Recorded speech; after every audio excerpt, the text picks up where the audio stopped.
ओम शांति। 12 अगस्त 2024। बाबा के महावाक्य। मीठे बच्चे, अब वापस घर जाना है, इसलिए बाप को याद करने और अपने चरित्र को सुधारने की मेहनत करो। प्रश्न। अज्ञान नींद में सुलाने वाली बात कौन सी है? उससे नुकसान क्या हुआ है? उत्तर। कल्प की आयु लाखों वर्ष कहना, यही अज्ञान की नींद में सुलाने वाली बात है। इससे ज्ञान नेत्रहीन हो गए हैं।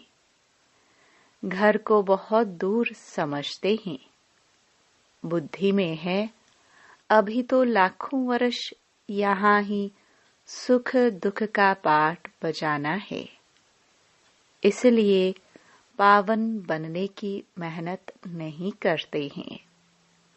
तुम बच्चे जानते हो अभी घर बहुत नजदीक है। अब हमें मेहनत करके कर्मातीत बनना है। ओम शांति। मीठे मीठे बच्चों को अब बाप ने घर याद दिलाया है।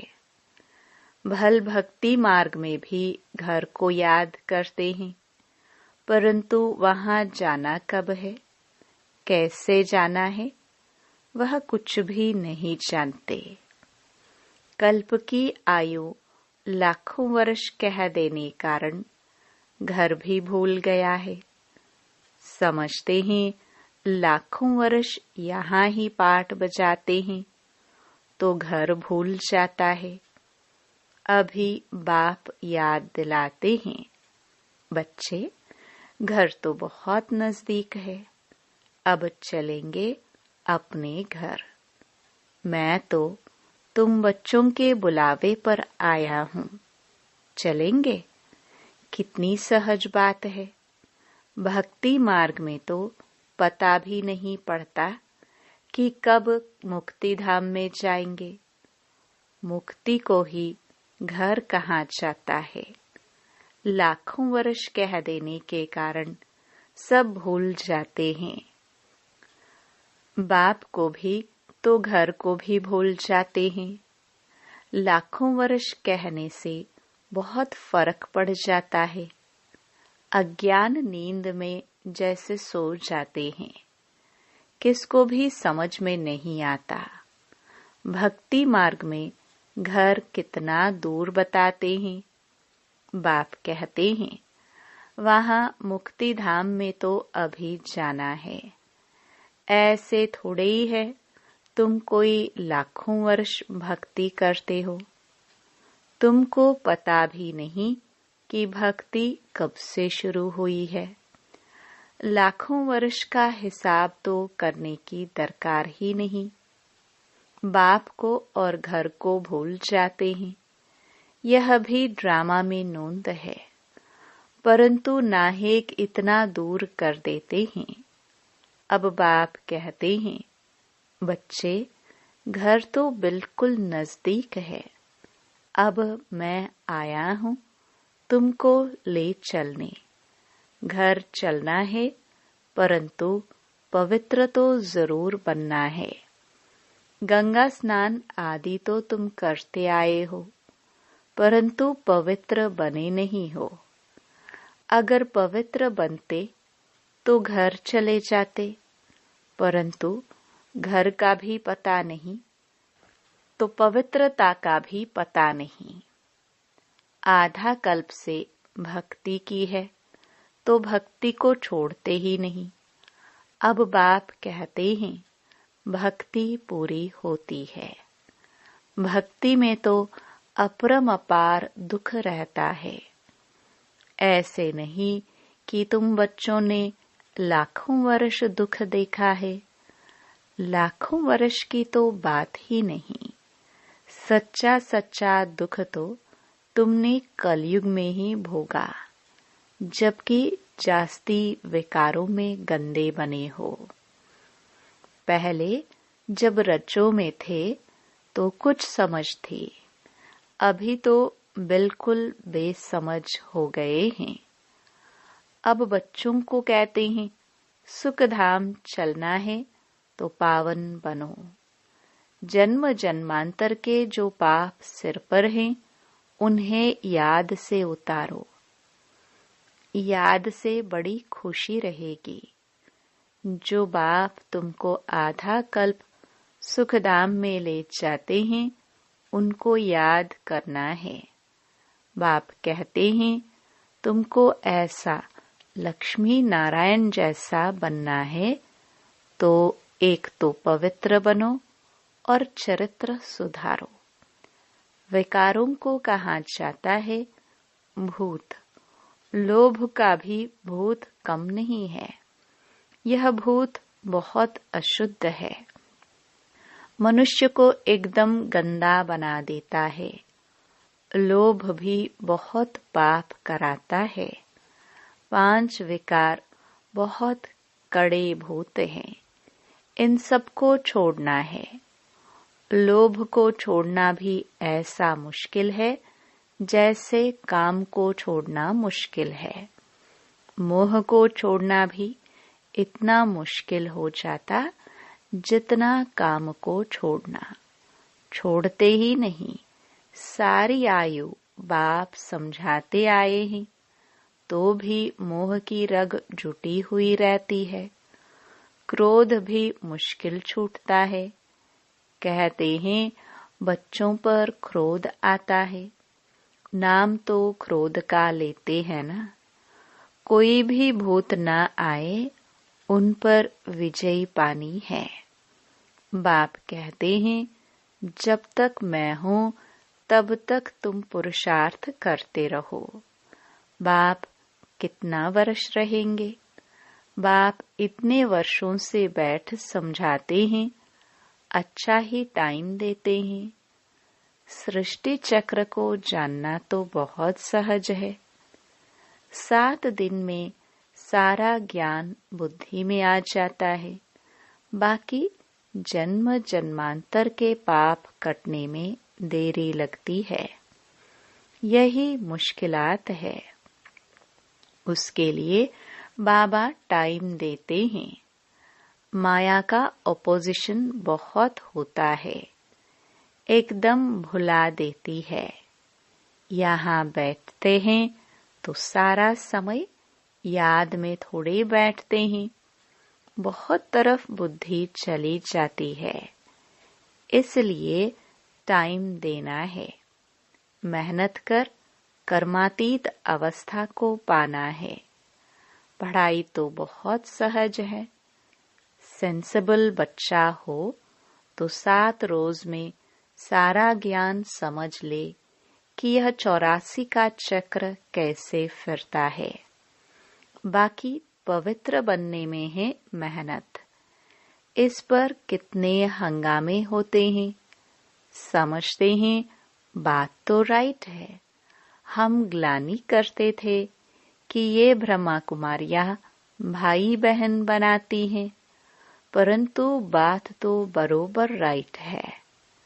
जब तक हम प्रजापिता ब्रह्मा के बच्चे नहीं बने हैं, तब तक पवित्र कैसे रह सकेंगे? क्रिमिनल आई से सिविल आई कैसे बना सकती हैं? यह युक्ति बड़ी अच्छी है। हम ब्रह्मा कुमार कुमारियां हैं तो भाई बहन हो गए। इसमें बड़ी मदद मिलती है सिविलाई बनाने में। ब्रह्मा का कर्तव्य भी है ना। ब्रह्मा द्वारा देवी देवता धर्म की स्थापना अथवा मनुष्य को देवता बनाना। बाप आते ही हैं पुरुषोत्तम संगम युग पर, तो समझाने की कितनी मेहनत करनी पड़ती है। बाप का परिचय देने लिए ही सेंटर्स खोले जाते हैं। बेहद के बाप से बेहद का वर्षा लेना है।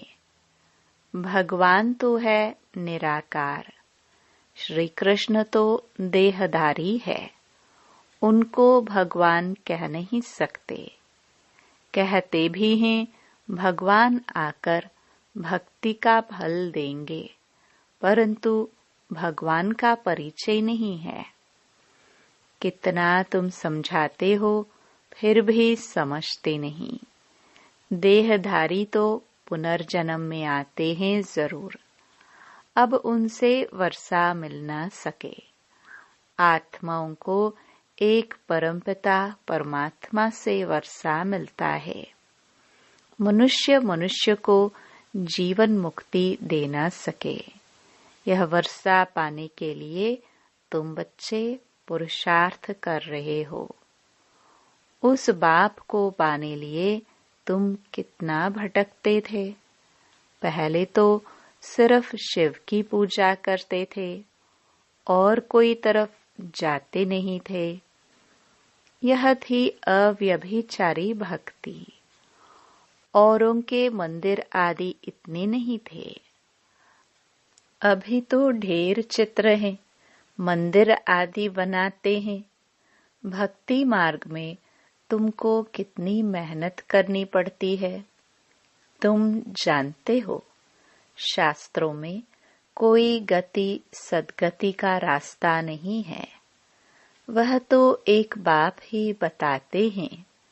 भक्ति मार्ग में कितने मंदिर बनाते रहते हैं। वास्तव में मंदिर सिर्फ होते हैं देवी देवताओं के, और कोई मनुष्य का मंदिर बनता नहीं, क्योंकि मनुष्य तो हैं पतित। पतित मनुष्य पावन देवताओं की पूजा करते हैं। भल है वह भी मनुष्य, परंतु उनमें दैवी गुण है। जिनमें दैवी गुण नहीं है वह उनकी पूजा करते हैं। तुम खुद ही पूज्य थे, फिर पुजारी बने हो। मनुष्य की भक्ति करना यह 5 तत्वों की भक्ति करना है। शरीर तो 5 तत्वों का बना हुआ है। अब बच्चों को मुक्ति धाम में चलना है, जिसके लिए इतनी भक्ति की है। अब अपने साथ ले चलता हूँ। तुम सतयुग में चले जाएंगे। बाप आए ही हैं पतित दुनिया से पावन दुनिया में ले चलने। पावन दुनिया में है ही 2, मुक्ति और जीवन मुक्ति। बाप कहते हैं, मीठे मीठे बच्चों, मैं कल्प कल्प संगम युग पर आता हूँ। तुम भक्ति मार्ग में कितने दुख उठाते हो। गीत भी है ना, चारों तरफ लगाए फेरे। दूर रहे किससे? बाप से। बाप को ढूंढने के लिए जन्म बाय जन्म फेरे लगाए, परंतु फिर भी बाप से दूर रहे। इसलिए बुलाते हैं, हे पतित पावन आओ, आकर पावन बनाओ। बाप के सिवाय और कोई बना न सके। तो यह खेल ही 5000 वर्ष का है। ड्रामानुसार हर एक पुरुषार्थ करते हैं। जिस प्रकार कल्प पहले किए हैं, उस अनुसार ही राजधानी की स्थापना हो रही है। सब एक जैसा तो नहीं पढ़ेंगे। यह पाठशाला है ना, राजयोग की पढ़ाई है। जो देवी देवता धर्म के होंगे वह निकल आएंगे। मूल वतन में भी जो संख्या है वह एक्यूरेट होगी, कम जास्ती नहीं।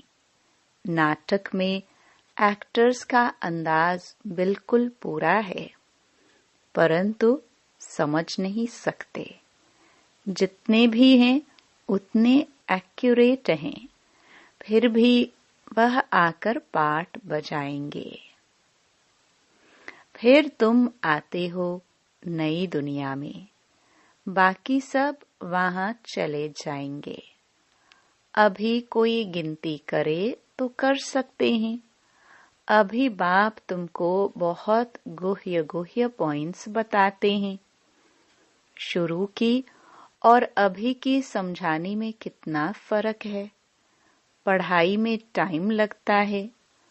फट से कोई आईसीएस नहीं बन जाएंगे। नंबरवार पढ़ाई होती है।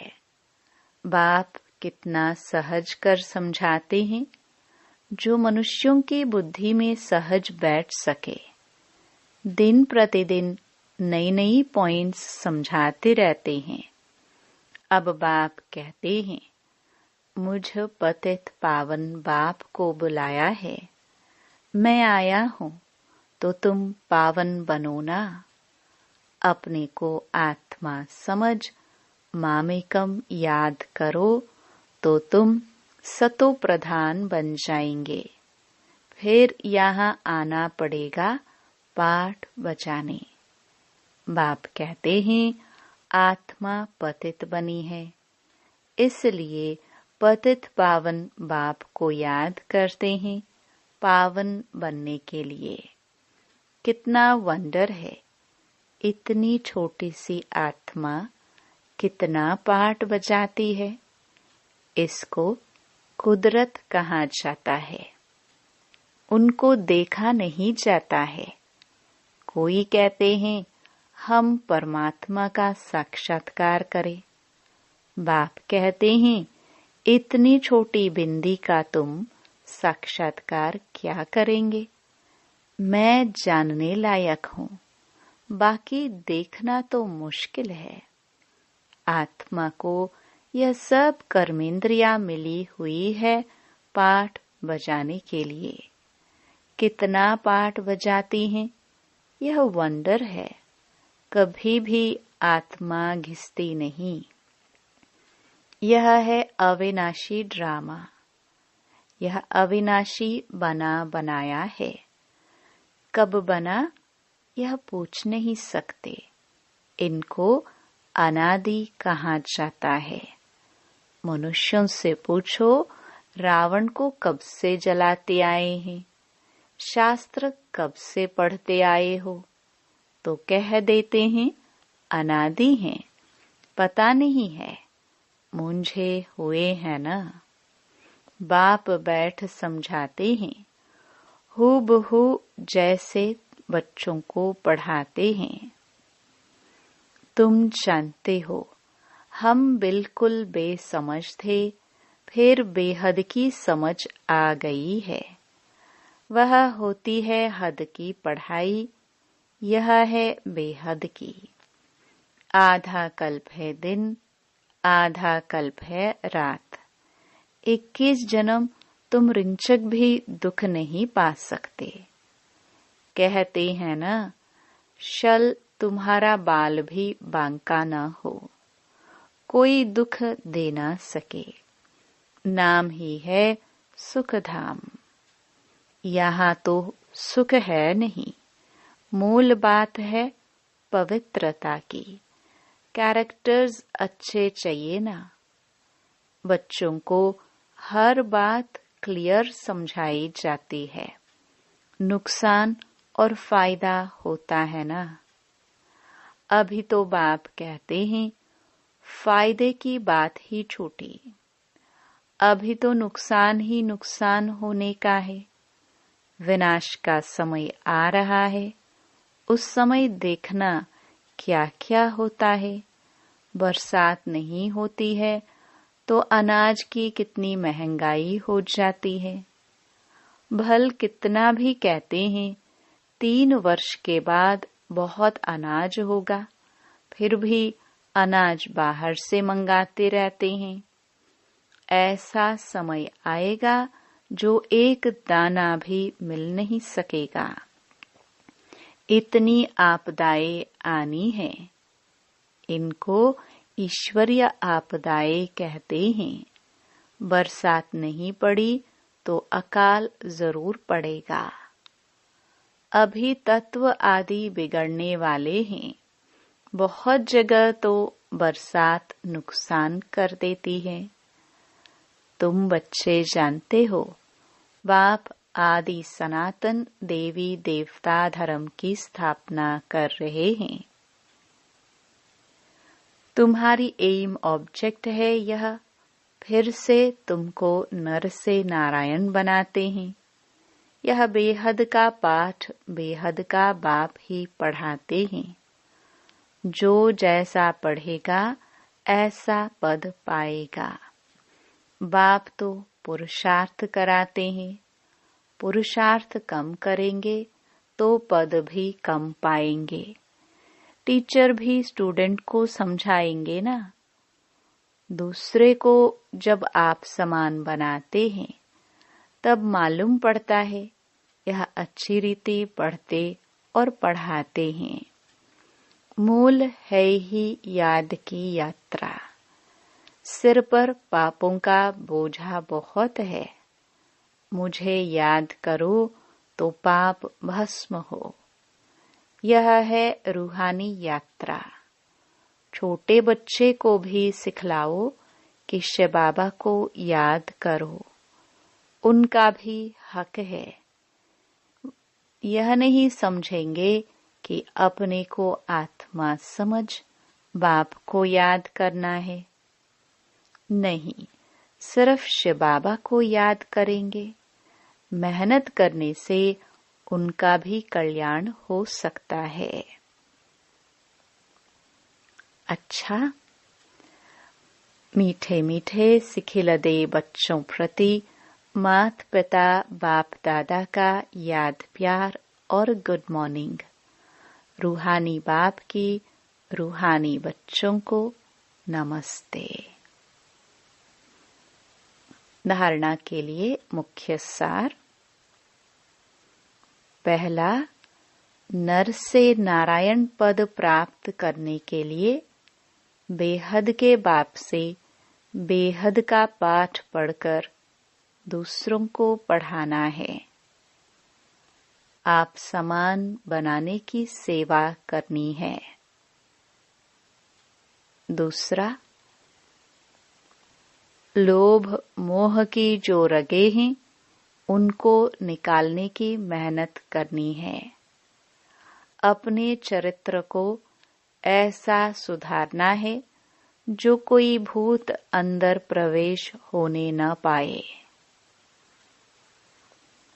वरदान।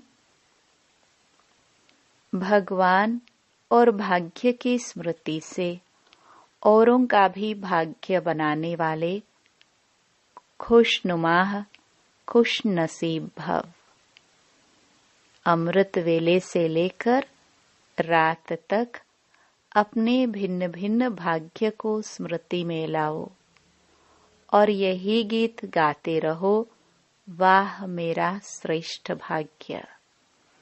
जो भगवान और भाग्य की स्मृति में रहते हैं वही औरों को भाग्यवान बना सकते हैं। ब्राह्मण माना ही सदा भाग्यवान, सदा खुश नसीब। किसी की हिम्मत नहीं जो ब्राह्मण आत्मा की खुशी कम कर सके।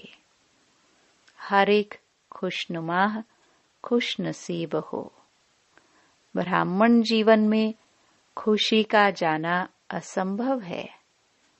भल शरीर चला जाए लेकिन खुशी जा नहीं सकती। स्लोगन। माया के झूले को छोड़ अतीन्द्रिय सुख के झूले में सदा झूलते रहो।